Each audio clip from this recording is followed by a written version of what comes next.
நன்றி. சிறுபான்மை மக்கள் கட்சியின் நிறுவன தலைவர் பேராயர் சாம் யேசுதாஸ் அவர்கள்.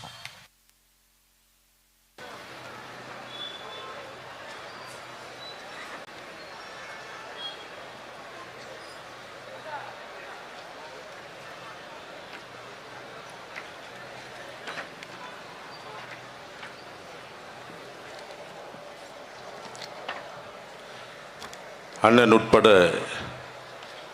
அனைத்து தமிழ் சொந்தங்களுக்கு வணக்கம்.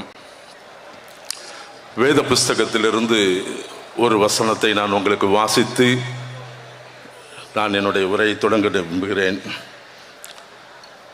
பிரசங்கியின் புஸ்தகத்தில் இப்படியா எழுதப்பட்டிருக்கிறது: ஒருவன் ஒண்டியாயிருப்பதிலும் அவனுக்கு உடனாளி இல்லை, அவன் ஒண்டியாயிருப்பிலும் இருவர் கூடியிருப்பது நலம், அவர்களுடைய பிரயாசத்தில் பலன் உண்டாகும். ஒருவன் விழுந்தால் அவன் உடனாளி அவனை தூக்கி விடுவான், ஒண்டியாய் விழுகிறவனுக்கு ஐயோ, அவனை தூக்கி விடுகிற துணை ஒருவனும் இல்லையே. 2 பேராய் இருப்பது நலம் என்று சொல்லப்பட்டிருக்கிறது. நாம் தமிழர் என்ற கட்சி ஒன்றாய் இருந்தது. இன்னைக்கு பார்த்தீங்கன்னா பல சமூகங்களோடு பலராய் கூடி இருக்கிறோம்.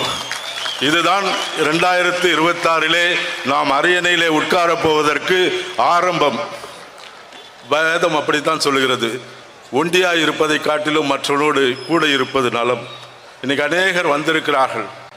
நான் இந்த கூட்டத்துக்கு வருவதற்கு முன்பாக பலர் என்னிடத்தில் பல தகவல்கள் ஜாதியை குறித்து பேசுகிறார்கள். அந்த கூட்டத்துக்கு போகிற பல மத தலைவர், மதவாதிகள், ஜாதியை பேசுகிறவர்கள். இயேசு கிறிஸ்து இந்த உலகத்துக்கு சமாதானத்தையும் நீதியும் சொல்ல வந்தார். நீ இப்படிப்பட்ட கூட்டத்திலே போய் ஒரு பாதிரியார் பிஷப் நிற்கலாமா? நான் தானே நிற்கணும் இங்க. அல்லேலூயா. ஏன் நான் நிற்க வேண்டும் என்று சொன்னால், இந்த எல்லாத்திற்கும் இன்னைக்கு போராடி கொண்டிருக்கிறோமே, அந்த பஞ்சமி என்ற நிலத்திற்கு மூல காரணம் யார் தெரியுமா? வில்லியம் ரூடி என்ற ஒரு பாதிரியார் தான் முதலாக இந்த இடத்திலே மக்கள் கல்வி அறிவு இல்லாமல், மக்கள் படிப்பறிவு இல்லாமல், நிலம் இல்லாமல் போராடி கொண்டிருக்கிறார் என்று இங்கிருந்து இங்கிலாந்து பாராளுமன்றத்துக்கும் இங்கிருந்த கவர்னருக்கும் வந்து சொல்லி இவர்களுக்கு நிலம் வேண்டும் என்ற போராட்டத்தை ஒரு தாமஸ் என்ற எம்பி மூலமாக சொல்லியவன் ஒரு கிறிஸ்தவன். அதன் மூலமாகத்தான் இந்த 12 ஏக்கர் நிலம், 12 லட்சம் ஏக்கர் நிலம் இந்த மக்களுக்கு கொடுக்கப்பட்டது. கிறிஸ்தவன் போராடி வாங்கி கொடுத்த இந்த நிலத்தை திருட்டு திராவிட கட்சிகளும் இங்கு இருக்கிறவனை ஏமாற்றி வைத்திருந்தால் எனக்கு கோபம் வராமல் எவனுக்கு கோபம் வரும்? எனக்கு தான் நியாயமா கோபம் வரணும். ஏனென்றால் ஏழை மக்கள் பஞ்சம் பழைக்க வந்தவர்கள், அவர்களுக்கு ஒன்றுமில்லாத இருந்தவர்கள். அவர்களை பார்த்து ஒரு பாதிரியார் இங்கு ஒரு சபை கட்டதான் வர்றாரு, கிறிஸ்துவத்தை அவர் வளப்படுத்த வருகிறார். ஆனால் இந்த மக்களின் நிலை பார்த்து அவர்களுக்கு கல்வியையும் அவர்களுக்கு நிலவும் தர வேண்டும் என்று சிந்தித்தான் பாருங்கள். அவன்தான் இந்த உண்மையாக ஒரு தியாகி. அவன் சொல்லித்தான், அவன் போராடித்தான் இந்த நிலத்தை வாங்கினான். ஆனால் இந்த திருட்டு திராவிடர்களுக்கு இருதயமற்றவர்கள் ஆங்கிலேயரை குறை சொல்லிக் கொண்டே இருப்பான், கிறிஸ்தவனை குறை சொல்லுவான். இவன் எப்பொழுதுமே எல்லாரும் தாழ்த்தி பேசிக்கொண்டே இருப்பான். இன்று நாம் தமிழர் என்ற கட்சி இப்படி வளர்ந்து கொண்டு வருகிறது. காரணம் என்ன தெரியுமா? நீங்கள் அடித்து அடித்து அடித்து ஒன்றுமில்லாத இருந்தவர்களை குளவி கொட்டி கொட்டி அது வண்ணாத்து பூச்சாய் மாறுகிற வரைக்கும் ஒரு கூட்டுக்குள் இருக்கிறது. அப்படி இருந்த எங்களை பிரித்து எங்களை பறக்க விட போகிறீர்கள். இதைத்தான் திராவிடம் என்று செய்து கொண்டிருக்கிறது. ஒருத்தர் எழுதுறான், ஜாதியை பத்தி பேசலாமா? நீ என்ன சாதி தெரியுமா? என் ஜாதி என்னடான்னு கேட்டான். அவனுக்கு தெரியவே தெரியாது. என் ஜாதி அவனுக்கு தெரியாது இது வரைக்கும். நான் இந்த மேடையில பகிரங்கமா இன்னைக்கு சொல்ல போறேன், நான் நாடார் சமூகத்தை சேர்ந்தவள். எழுதுடா, இதுக்கு மேல எப்படி எழுதிக்கூடா, இதுக்கு மேல என்னெல்லாம் பண்ணு. ஜீவெல்லாம் ஜாதி தெரியல, நான் நாடார் என்ன பண்ண போற? சீமானுக்கு சொந்தக்கார அதால சப்போர்ட் பண்ண சொல்றியா? சொல்லி தொலை. எதையோ எழுதின இதையும் சொல்லு, கவலை கிடையாது எனக்கு. கிறிஸ்துவன் இந்த கூட்டத்துக்கு வரக்கூடாது. எவ்வளவு கேவலமா எழுதுறான் தெரியுமா? திருட்டு திராவிட கட்சிகள். இந்த மக்கள் இப்படிப்பட்ட போராட்டம் போராடுறாங்க. முதலாக இந்திய வரலாற்றிலே ஒரு மனிதனை இந்த மேடையிலே நாம் உயர்த்தி சொல்லாமல் போனேன் என்றால் எனக்கு ஒன்றும் இல்லை. நிலம் என்னுடையது, நிலம் என் உரிமை, உழுகிறவனுக்கு நிலம் சொந்தம் என்று முதலாக அந்த சத்தீஸ்கர் மாநிலத்தில் இருந்து போராடினானே, பிர்சா முண்டா என்ற ஒருவன், அந்த போராளியை வீர வணக்கத்தோடு சொல்லுகிறேன், அவனுக்கு இருந்த அந்த தைரியம் இன்று ஒவ்வொரு தலித் இளைஞர்களுக்கு இருக்கும் என்றால் இந்த திராவிட கட்சிகளை தூக்கி வீசி விடுவார்கள். காட்டிலே அவன் தனிவனாய் இருந்து தன்னுடைய மக்கள் இணை எழுச்சி கொள்ள வேண்டும், நிலத்தை அபகரிக்க வேண்டும் என்று 70,000 இளைஞர்களை திரட்டி அந்த ஆங்கில அரசாங்கத்தின் விரலை கண்களை விட்டு மூட்டி அங்கிருந்த எல்லாரிடத்திலும் உள்ள நிலங்களை திருப்பி பெறுவதற்காக போராடி ஒரு சாதாரண ஒன்று படிப்பறிவு இல்லாத சாதாரண மிஷனரிகளால் படிக்கப்பட்ட அந்த பிரசா முண்டா என்பவன் இன்று அந்த தேசத்திலே அந்த சத்தீஸ்கர் மாநிலத்திலே ஒரு தெய்வத்தை போல காக்கப்படுகிறான் என்றால் நிலம் என் உரிமை என்று சொன்னான். நிலம் எங்களுடையது, இங்கு கொடுக்கப்பட்ட நிலத்தை திருடி இருக்கிறானே இந்த திருட்டு திராவிடர்கள், இவர்களை நீங்கள் அடித்து கேட்க வேண்டாமா? யார் பக்கம் நின்று கொண்டிருக்கிறீர்கள்? ஏன் சீமான் பக்கம் வரவில்லை? நீங்கள் சீமான் இதை கையிலே எடுக்கிறார் என்றால் பாதி பேருக்கு தூக்கம் இல்லை, இரவில் எல்லாம் எழுதுறான். எதற்காக இவர் இதை போய் எடுக்கிறார்? ஜாதி வழக்கு கணக்கெடுப்பு தேவையா? ஒரே காரியத்தை தான் சொல்லுகிறேன், ஜாதி வாரி கணக்கெடுப்பு ஏன் வேணும்? இந்த திராவிடம் என்ன செய்தது? ஒரு ரூம்ல 2 குழந்தை இருக்கிறார்கள், ஒரு ரூம்ல 10 குழந்தை இருக்கிறார்கள். 10 குழந்தைக்கு 10 முட்டை, 2 குழந்தைக்கு 2 முட்டை. 10 குழந்தைக்கு கொடுக்க வேண்டிய அந்த 10 முட்டையை 2 குழந்தைக்கு கொடுத்துட்டு 2 குழந்தைக்கு கொடுக்க வேண்டிய அந்த 2 முட்டையை 10 பேர் கொடுத்துட்டு இருக்கான். அப்படித்தான் அவன் கொழுத்து கொண்டே போனான். நாம் எல்லாம் இழைத்து போய்விட்டோம். எங்க கொடுமை எங்க தெரியுமா? எங்களுக்கு கொடுக்க வேண்டிய அந்த 10 முட்டை எங்களுக்கு எங்கடான்னு கேட்கறது தான் இந்த ஜாதிவாரி கணக்கெடுப்பு. இதை இப்படித்தான் நீங்க புரிஞ்சுக்கணும். இதுதான் இதோடைய தேரி. எங்களுக்கு கொடுக்க வேண்டியதை நீ ஏமாற்றி நீ இதோடு சாப்பிட்டுட்ட.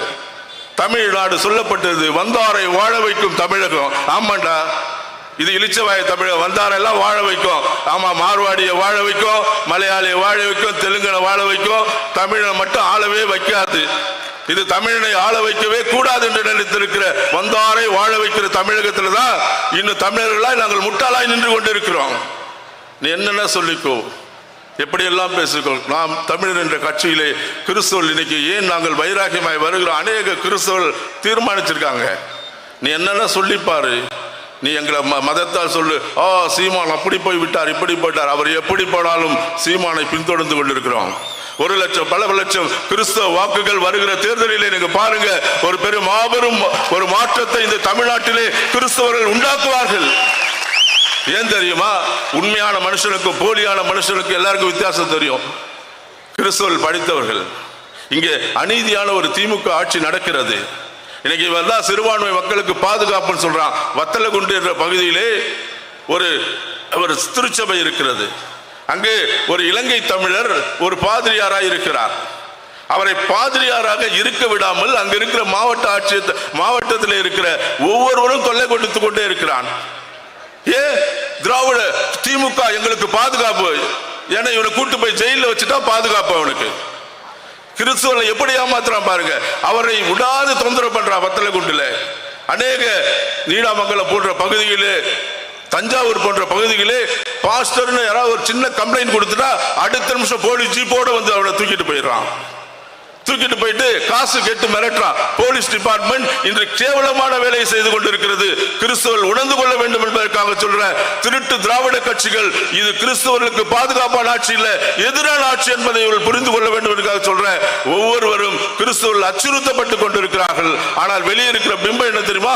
திராவிடர்கள் திமுக தான் கிறிஸ்தவர்களுக்கு பாதுகாப்பு. ஒரு நிகழ்வை சொல்லி முடிக்கிறோம் பாருங்க. இன்று அரசியலமைப்பு சட்டம் 1925 உங்களுக்கு மத சுதந்திரம் உண்டு. நான் என்னுடைய மத கதை நான் பரப்புறதுக்கு உரிமை உண்டு. நான் கொடுக்கிற டாக்ஸை கொடுக்க எனக்கு உரிமை உண்டு. நான் இப்போ எங்கெல்லாம் கொடுக்கலாம் டாக்ஸ், வேண்டுமென்றால் வாங்கி படியிலாட்டு தூக்கி போட்டுரு. ஆனால் இது என்ன செய்யறான் தெரியுமா? டாக்ஸ் கொடுத்தா உடனே அவனை சிறைப்படுத்தி விடுகிறான். அவனை கேட்பதில்லை எங்க அடிச்ச டாக்ஸ். நான் கேட்டேன், டாக்ஸ் அடிச்சோட எங்க அடிச்சேன்னு கேட்டிய? செந்தமிழ் சீமானை பத்தி கேவலமா பல போஸ்டர் ஒட்டினானே, அவன் எங்க அடிச்சன்னு கேட்டியா? நீ உனக்கு மனசாட்சி இருக்கிறதா? அதுக்கு ஒருத்தர் எழுதியிருந்தாரு, ஐயா இவனை நீ அசிங்கமா திட்டணும்னு சொன்னாரு. எனக்கு தெரியல எப்படி தமிழ்ல எனக்கு திட்டுறது இல்லை, பழக்கம் இல்லை. விருந்தாளிக்கு பிறந்தவன் திட்டுங்கய்யா அப்படின்னாரு. எனக்கு புரியல அதுக்கு அர்த்தம். எப்படி இது எப்படி ஆகணும்? இவெல்லாம் விருந்தாளிக்கு பிறந்தவன் எழுதியிருக்காரு எனக்கு ஃபேஸ்புக்ல. அப்படிப்பட்ட ஆட்களாய் நீங்கள் இல்லாதபடிக்கு நீதியும் நியாயமாய் நின்று நாம் தமிழர் என்ற ஒரு கட்சி நமக்காக எடுத்திருக்கிற போராட்டம் ஏன் தெரியுமா? அவருக்கு எந்த பிரச்சனையும் கிடையாது. இந்த 19 லட்சம் நிலங்களை அவர் வாங்கி கொண்டு போய் என்று செய்ய போறதில்லை. நமக்காக நம்முடைய பாடுபடுகிற மக்கள், ஏழை எளிய மக்கள், தலித் மக்கள் போராட்டத்தில் இருக்கிறாங்க. அவர்கள் பாவம் தங்களுடைய வீடு இல்லாமல் போய் சென்னையில இருக்கிற அந்த கூவக்கரையில கட்டுற வீட்டை அவன் கஷ்டப்பட்டு கூலி வேலை செய்து கட்டின 2 லட்சம் 3 லட்சம் ரூபாய் போட்ட வீட்டை அரசாங்கம் ஒரே நாள்ல இடிச்சிடுது. இன்னைக்கு பல லட்சம் ரூபாய் வைத்து கட்டி இருக்கிற இப்படிப்பட்ட கோடியான ரூபாய் வச்சு ஏமாற்றி பிடுங்கி இருக்கிற அந்த நிலங்களை எல்லாம் ஒன்று அரசாங்கம் இடிக்க வேண்டும். இல்லாவிட்டால் இந்த மிகப்பெரிய படை நாங்கள் போய் இடித்து மீட்டுவோம் என்று சொல்லி நாம் தமிழர் என்று சொல்லி இந்த நேரத்தை நன்றி பெற்று விடைபெறுகிறேன். நன்றி, வணக்கம்.